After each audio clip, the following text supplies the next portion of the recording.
오늘 분석해볼 자료가 최근 주식 시장을 보면서 느끼는 그 혼란스러운 감정을 아주 명쾌하게 정리해 주더라고요.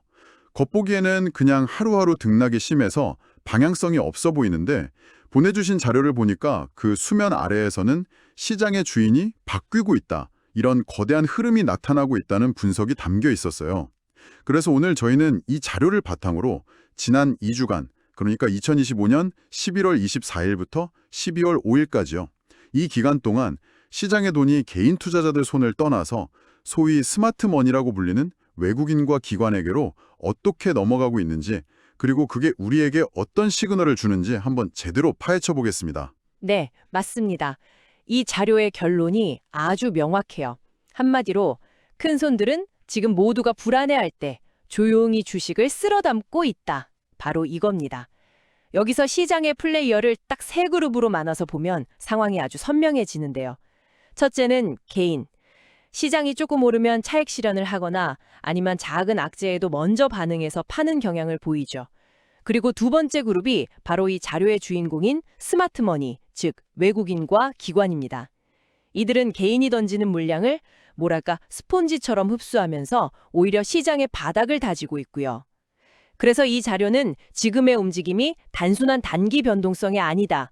정보와 자금력을 가진 주체들이 시장의 미래에 보내는 강력한 신뢰의 증거이자 중장기적인 강세 신호다. 이렇게 해석하고 있습니다. 신뢰의 증거라는 표현이 굉장히 흥미롭네요.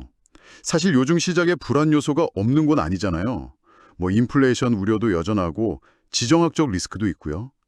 그런데도 스마트머니가 이렇게 강한 신뢰를 보인다는 건 그들이 이런 단기적인 노이즈 너머에 있는 무언가를 보고 있다는 뜻일 텐데 그 부분은 뒤에서 더 자세히 다뤄보기로 하고요. 일단 이 거대한 자금 이동이 실제로 어떻게 일어났는지 숫자부터 좀 확인해보죠. 자료에 있는 그래프를 보니까 개인의 순매도선이랑 스마트머니의 순매수선이 완전히 데칼코마니처럼 반대로 움직이던데요. 네, 그 그래프가 모든 걸 말해주죠. 숫자로 보면 더 극명합니다. 최근 2주 동안 개인이 순매도한 금액이 무려 2.1조 원입니다. 2.1조요? 네, 정말 엄청난 규모의 자금이 빠져나간 거죠. 그런데 놀라운 건 외국인과 기관, 즉 스마트머니가 이 2.1조 원을 거의 그대로 다 받아냈다는 사실입니다. 와, 이 강력한 매수세가 일종의 방파제 역할을 해주면서 지금 시장이 쉽게 무너지지 않도록 떠받치고 있는 그런 형국인 거죠. 2.1조 원이라니 정말 입이 떡 벌어지는 숫자네요. 이게 거의 10거래일 만에 일어난 일이잖아요. 그럼 먼저 개인 투자자들은 왜 이렇게까지 팔고 있는 걸까요? 보통 주가가 오르면 다 같이 환호해야 할 타이밍 아닌가요? 자료에서는 개인의 매도 심리를 크게 두 가지 패턴으로 분석합니다. 첫째는 짧은 수익에 대한 만족. 그러니까 시장이 상승하는 걸 장기적인 추세로 보기보다는 단기 차익을 실현할 지혜로 삼는 거죠. 일단 수익 나면 챙기고 보자는 심리군요. 맞습니다. 둘째는 불확실성에 대한 빠른 반응입니다. 작은 악재에도 먼저 움직여서 리스크를 피하려는 심리가 강하게 작용한다는 분석이에요. 실제로 12월 5일에 2,115억 원, 12월 2일에 1,576억 원 같은 대규모 순매도가 시장에 반등할 때마다 나타났습니다. 여기서 자료의 해석이 참 아이러니한데요. 개인들의 이런 대규모 매도가 역설적으로 스마트머니에게는 일종의 박앤세일 기회를 만들어줬다는 겁니다. 좋은 주식을 더 매력적인 가격에 살 수 있는 판을 깔아준 셈이 됐다. 네, 바로 그거죠. 참 씁쓸한 이야기일 수 있지만 시장의 현실이기도 합니다. 머리로는 공포에 사라는 걸 알면서도 막상 내 계좌가 파랗게 변하면 이성적인 판단이 정말 어려워지거든요. 이 자료는 바로 그 인간적인 심리를 스마트머니가 어떻게 활용하는지를 여실히 보여주는 셈입니다. 개인 투자자들의 매도가 오히려 스마트머니에게 기회를 줬다는 분석이 참 현실적이네요. 2.1조 원이라는 엄청난 물량이 쏟아져 나왔는데 이걸 다 받아낸 주체가 바로 스마트머니였군요. 그중에서도 외국인의 움직임이 가장 눈에 띄는데요. 자료를 보면 거의 시장을 혼자서 끌어올리는 공격수 역할을 한 것 같아요. 정확한 표현입니다. 변동성은 좀 있었지만 최근 시장 상승을 주도한 가장 공격적인 플레이어였죠. 12월 5일에는 하루에만 9,934억 원, 12월 2일에는 무려 1조 2,147억 원이라는 경이적인 금액을 순매수했습니다. 1조가 넘겨요? 네, 시장을 그냥 위로 밀어 올렸다고 봐도 과언이 아니죠. 그런데 데이터를 자세히 보면 궁금한 점이 하나 생겨요. 11월 28일에 보면 외국인이 갑자기 2천억 원이 넘는 큰 금액을 순매도했더라고요. 이렇게 공격적으로 사모으다가 하루 크게 칼아버리면 강한 신뢰라는 분석이랑 좀 어긋나는 것 아닌가요? 이건 어떻게 해석해야 할까요? 아주 좋은 지적이십니다. 실제로 그날 시장이 잠시 주춤했죠. 자료에서도 이 부분을 놓치지 않고 분석하는데요. 결론부터 말하면 이걸 추세의 전환으로 보지는 않습니다. 아, 그런가요? 네, 단기적으로 급등한 포지션 일부를 차익 실현했거나 당시의 환율 변동에 대응하기 위한 기계적인 매도였을 가능성이 높다고 추정해요. 중요한 건 그 다음 날부터 외국인들이 언제 그랬냐는 듯이 다시 강력한 매수세로 돌아섰다는 점입니다. 아, 즉 전체적인 상승 추세를 꺾지는 못한 일시적인 숨고르기였다. 이게 자료의 판단입니다. 큰 그림은 전혀 변하지 않았다는 거죠. 단기적인 포지션 조정이었을 뿐 큰 흐름은 그대로였다는 거군요. 그렇다면 외국인이 이렇게 공격적으로 시장을 이끄는 동안 또 다른 스마트 머니인 기관은 어떤 역할을 했나요? 자료에서 기관을 시장의 든든한 방패막이라고 표현했던데 이게 바로 그 11월 28일 같은 날 빛을 발한 건가요? 바로 그겁니다. 외국인이 공격수라면 기관은 골키퍼이자 수비수 역할을 톡톡히 해냈죠. 조사 기간 동안 가장 꾸준하고 안정적인 순매수 흐름을 보인 게 바로 기관입니다. 12월 1일 단 하루를 빼고는 모든 거래일에 순매수를 기록했어요. 와, 정말 꾸준했네요. 그리고 그 결정적인 역할이 드러난 날이 바로 말씀하신 11월 28일입니다. 외국인이 2천억 원 넘게 매물을 쏟아내면서 시장에 크게 흔들릴 수 있었던 바로 그 순간에요. 기관이 4,587억 원이라는 더 큰 돈으로 순매수하면서 시장을 방어해냈습니다. 와, 오히려 더 많이 샀군요. 그렇죠. 주가가 더 이상 밀리지 않도록 단단한 지지선, 즉 하방 경직성을 만들어준 거죠. 외국인이 흔들 때 기관이 굳건히 버텨주는 아주 이상적인 팀플레이가 나온 셈입니다. 정말 흥미로운 구도네요.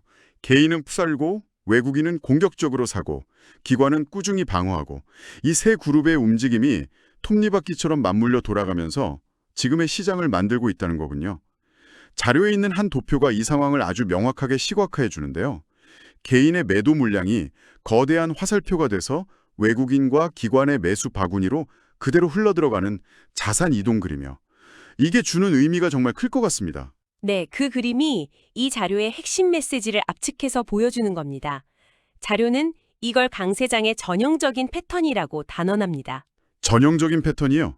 네, 시장에 대한 확신이 부족하거나 단기 시세에 집중하는 자금은 밖으로 빠져나가고 더 깊은 정보와 자금력으로 시장의 본질적인 가치를 보는 자금이 그 빈자리를 채우는 과정이라는 거죠.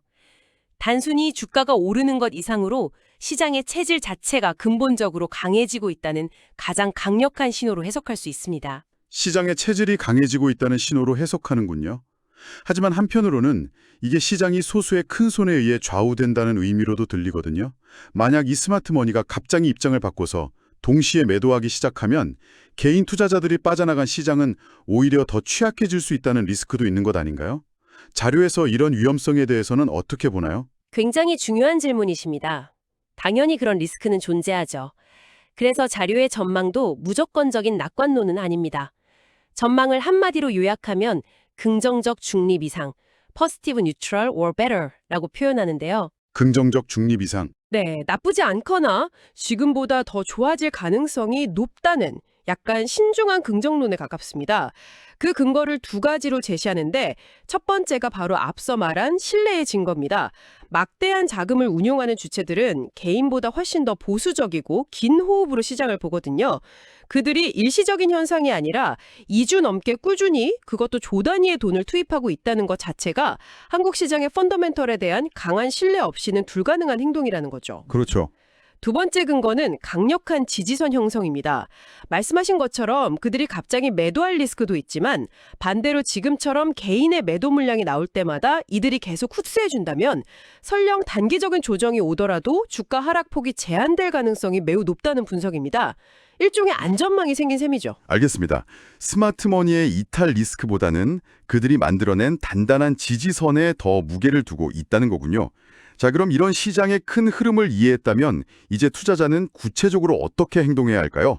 자료에서는 스마트머니처럼 생각하라면서 세 가지 투자 원칙을 제시하고 있더라고요. 네. 여기가 가장 실용적인 부분이죠. 이 원칙들은 단순히 이렇게 하세요가 아니라 생각의 틀을 바꾸라는 제안에 가깝습니다. 첫 번째 원칙은 나무가 아닌 숲을 보라입니다. See the forest, not the trees. 맞습니다. 하루하루의 주가 등락이라는 나무에 감정적으로 반응하지 말고 스마트 머니가 만들어내고 있는 꾸준한 자금 유입이라는 거대한 숲, 즉 추세에 집중하라는 조언입니다. 두 번째 원칙은 몰빵이 아닌 분산을 택하라. Choose diversification, not all in. 네. 스마트머니도 특정 한두 종목에 모든 걸 걸지 않죠. 여러 우량주의 자금을 분산해서 리스크를 관리합니다. 따라서 특정 종목의 대박을 노리기보다는 그들이 공통적으로 담고 있는 우량주 포트폴리오, 즉 시장 전체의 흐름에 동참하는 것이 현명하다고 말합니다. 마지막 세 번째 원칙은 공포를 기회로 삼아라. Turn fear into opportunity. 네, 이건 앞서 나눈 이야기와도 연결되는데요. 개인 투자자의 공포 매도가 스마트 머니에게는 저가 매수의 기회가 된다는 점을 다시 한번 상기시키는 겁니다. 따라서 시장의 출렁일 때 함께 공포에 질려 매도할 게 아니라 오히려 분할 매수로 대응하는 역발상 전략을 고려하라고 제안합니다. 스마트 머니와 동행하라는 원칙은 알겠는데 솔직히 그들이 사는 개별 종목을 우리가 정확히 따라서 사기는 어렵잖아요. 정보력이나 자금력에서 상대가 안 되니까요. 그래서 그 대안으로 자료에서는 상장지수 펀드, ETF를 아주 강력하게 추천하고 있네요. 이게 단순히 편해서 추천하는 건지 아니면 지금 같은 시장 상황에서 ETF가 개별 종목 투자보다 구조적으로 더 유리한 특별한 이유가 있는 건지 궁금해지네요. 아주 핵심적인 질문입니다. 물론 편의성도 있지만 그보다 더 중요한 구조적인 이점이 있습니다. 세 가지로 요약할 수 있는데요. 첫째는 자동 분산 투자 효과입니다. ETF 하나를 사는 것만으로도 시장을 대표하는 수십, 수백 개의 우량주에 내 돈을 나눠서 투자하는 효과를 누릴 수 있습니다. 그게 가장 큰 장점이죠. 그렇죠. 둘째, 스마트 머니와의 동행 효과입니다. 기관과 외국인이 집중적으로 매수하는 핵심 우량주나 섹터를 ETF는 그대로 추종합니다. 말 그대로 그들의 포트폴리오를 아주 저렴한 비용으로 간편하게 복제하는 셈이죠. 마지막으로 가장 중요한 리스크 관리입니다. 만약 내가 전 재산을 투자한 한 종목에 예기치 못한 악재가 터지면 회복 불가능한 손실을 볼 수 있습니다. 생각만 해도 끔찍하네요. 하지만 여러 종목에 분산된 ETF는 그런 개별 종목 리스크로부터 훨씬 안전합니다. 한 종목이 크게 하락해도 다른 종목들이 받쳐주기 때문이죠. 즉, 스마트머니의 흐름에 가장 쉽고 안전하게 올라탈 수 있는 최적의 도구가 바로 ETF라는 게 이 자료의 시각입니다. 스마트머니의 포트폴리오를 저렴하고 안전하게 복제하는 방법이 ETF라는 거군요. 그럼 자료에서 구체적으로 어떤 ETF들을 주목할 만한 투자 대상으로 언급하고 있는지 궁금한데요. 네, 투자자의 성향에 따라 세 가지 유형으로 나눠서 제안하고 있습니다. 첫 번째는 시장 전체에 베팅하는 안정지향적 방식입니다. 코덱스 200이나 타이거 200처럼 코스피 상위 200개 대형주 전체를 추종하는 ETF들이죠. 한국 시장의 전반적인 상승을 믿는다면 가장 기본적이고 확실한 선택지가 될 수 있습니다. 가장 대표적인 상품들이네요. 네, 두 번째는 핵심 성장 동력에 집중하는 조금 더 공격적인 유형입니다. 코덱스 반도체 ETF가 대표적인 예시인데요. 스마트머니의 자금이 가장 먼저 그리고 가장 강하게 유입되는 곳이 바로 한국 경제의 심장인 반도체 섹터입니다. 여기에 비중을 더 실어서 시장 평균보다 높은 수익을 추구하는 투자자에게 맞는 전략이라고 할 수 있죠. 좀 더 높은 수익을 노린다면요. 맞습니다. 마지막 세 번째는 기관처럼 안정적으로 투자하는 방식입니다. 코덱스 라지캡 ETF 같은 상품이 여기에 해당하는데요. 기관 투자자들의 실제 포트폴리오와 유사하게 초대형 우량주 중심으로만 구성되어 있습니다. 공격적인 수익률보다는 포트폴리오의 안정적인 성과를 최우선으로 고려하는 가장 보수적인 투자자에게 적합한 대안으로 제시하고 있습니다. 좋습니다. 오늘 정말 깊이 있는 분석이었네요. 마지막으로 오늘 분석한 자료의 핵심 메시지를 세 가지로 정리하며 마무리하겠습니다. 첫째, The Shift, 주도권의 이전입니다. 시장의 주도권이 단기적인 감정에 따라 움직이는 개인에게서 장기적인 펀더멘털을 보고 체계적으로 매수하는 기관과 외국인으로 넘어가고 있습니다. 둘째, The Signal, 강세장의 신호입니다. 이러한 자금의 이동은 단순히 돈의 주인이 바뀌는 것을 넘어 시장의 기초 체력이 강해지고 있다는 매우 긍정적인 신호로 해석될 수 있습니다. 그리고 마지막 셋째, The Action, 현명한 전략입니다. 이 거대한 흐름을 읽고 단기 변동성에 흔들리지 않으며 ETF라는 도구를 통해 스마트 머니와 동행하는 것이 지금 가장 현명한 전략이라는 것이 이 자료의 최종 결론입니다. 네, 마지막으로 자료에 명시된 유의사항을 꼭 전달해드려야 할 것 같습니다. 본 자료는 투자자의 이해를 돕기 위한 정보 제공을 목적으로 제작되었으며 특정 종목이나 상품의 매매를 추천하는 것이 아닙니다. 모든 투자의 최종 결정과 그에 따른 책임은 투자자 본인에게 있음을 항상 기억해 주시기 바랍니다. 감사합니다. 오늘 이 자료는 스마트머니가 무엇을 사고 있고 우리는 그 흐름에 어떻게 올라탈 수 있는지를 명확히 보여줬습니다. 여기서 우리가 한 걸음 더 나아가 생각해 볼 질문은 이것인 것 같아요. 개인의 심리가 공포로 흔들리는 지금, 그들은 대체 왜 시장 펀더멘털에 그토록 강한 확신을 가지고 있을까요? 그들의 눈에는 우리가 보지 못하는 어떤 장기적인 그림이 보이고 있는 걸까요? 이 질문을 곱씹어 보시면 시장을 보는 눈이 한 단계 더 깊어지지 않을까 생각합니다.